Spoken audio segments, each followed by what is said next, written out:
Hello everyone, welcome to the computer group, and today I'm going to do an update video on a previous review that I've done, and that is on the Denicer DM900 Dashcam. I got this Dashcam from Denicer to review probably back in maybe November. When they released it, I had some issues with it, and then I showed them in my review. It was mostly because of the quality of video it took. It was a 1080p Dashcam, and the video just kind of looked terrible, mostly because it just was blurry. Couldn't see like business signs. It was hard to read license plates at times. Updated that in a new firmware upgrade, and they decided to take a look at it again since they upgraded, and then also added some new features too. And I think I might have mentioned the new features that were possibly coming, but just wasn't ready. So the main update, there's two versions of the update. There's a Singer version that just improves the video quality.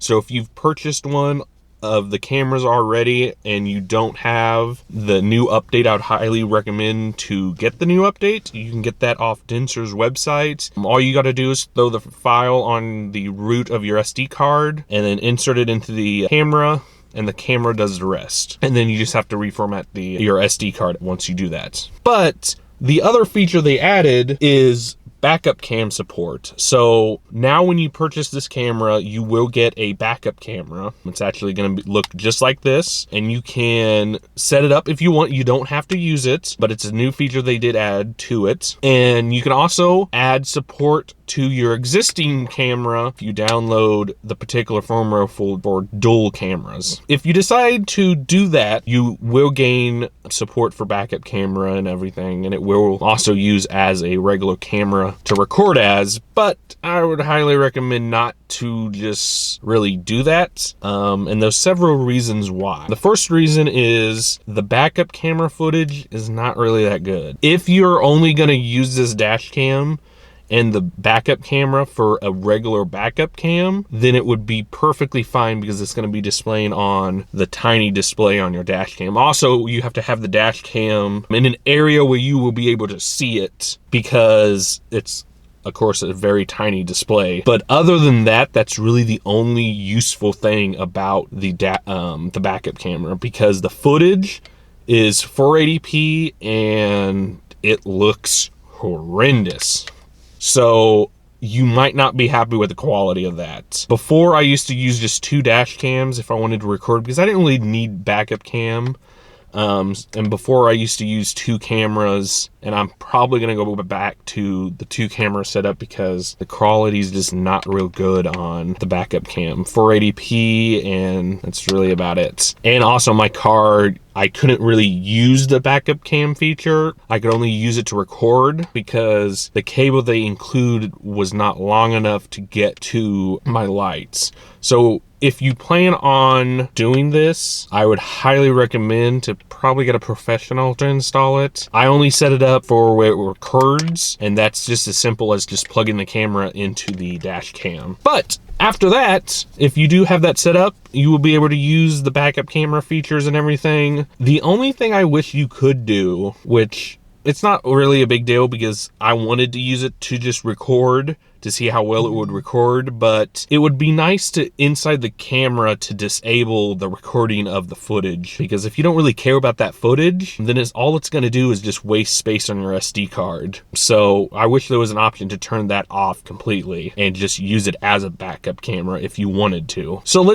since we're on the topic of video quality, so they did improve the video quality of the main dash camera. You can now be able to see business signs, and the footage is a lot clearer. And at the end of the video, I will have previews of that in both day and night so you can see. So they did improve that. I was impressed about that. But in version 2, you might see some issues. Since I had both versions of the camera, because they sent me another one that had the backup camera to do this video, I noticed some weird issues with the footage at times where it will corrupt the footage.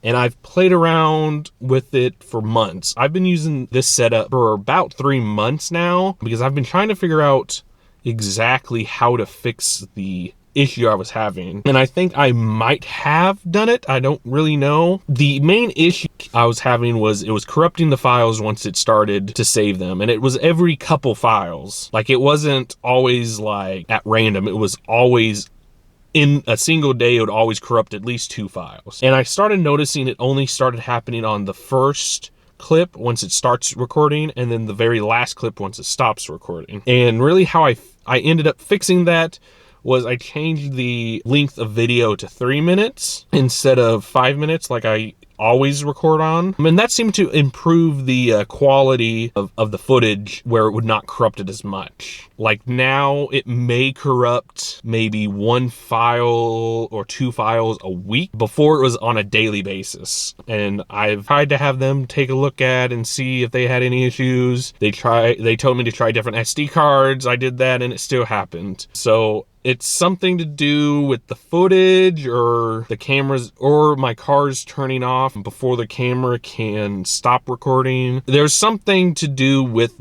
probably the software in the camera that's causing it to happen that way. So I fixed that by just changing that setting, and it started working. I also had issues with the camera constantly not reformatting the SD card. To fix that issue I had was to disable the G sensor and motion sensing, because it would continue to make just random files. It would lock files and then it wouldn't delete them. So I ended up having to reformat the camera every 3 weeks. So that was another issue I found that was weird, which really I never use those features anyway. So other than that, that's really been my main issues with the camera so far. So if you want to download the firmware, if you go to their website and go to the DM900 product page, there's 2 versions. There's the single cam version and the dual camera. I would recommend to just download the dual camera version so you can have that feature if you decide to get a backup camera, because you can actually get these cameras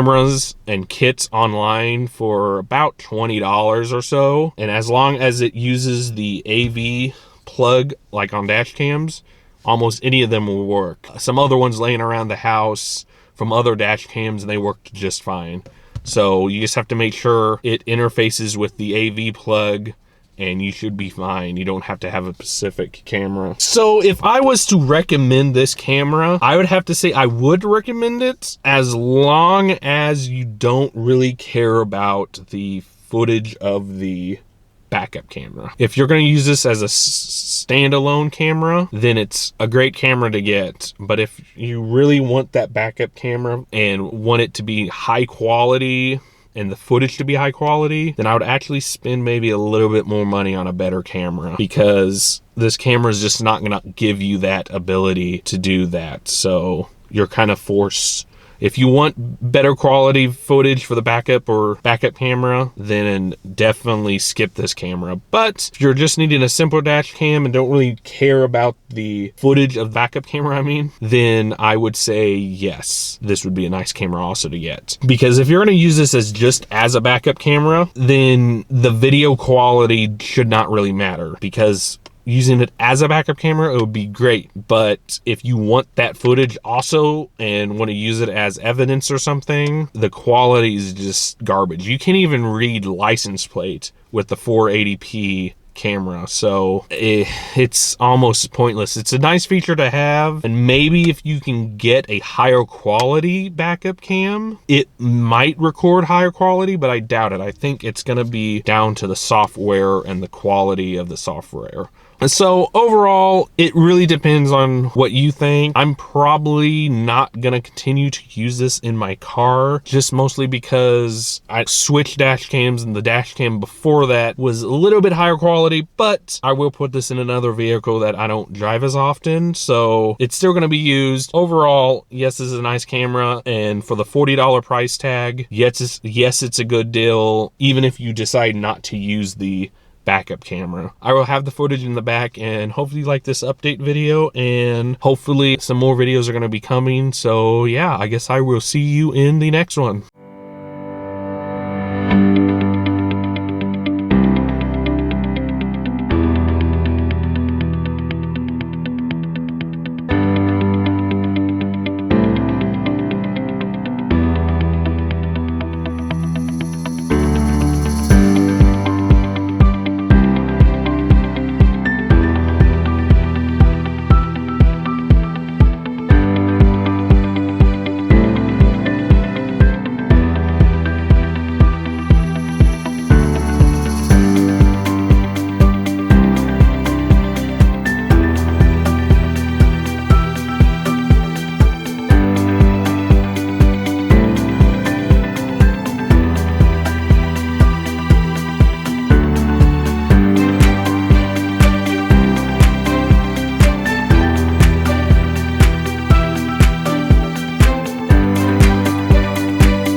scared to leave her all alone.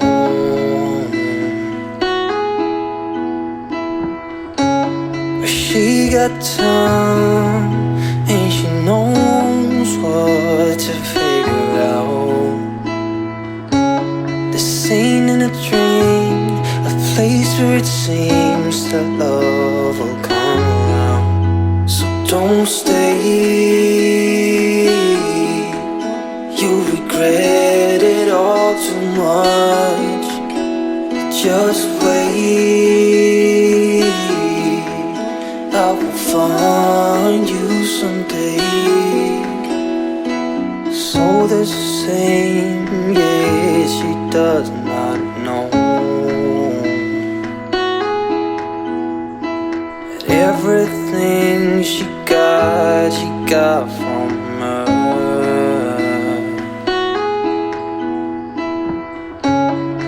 You got time, and you know what to figure out. This ain't in a dream, a place where it seems that love will come around. So don't stay,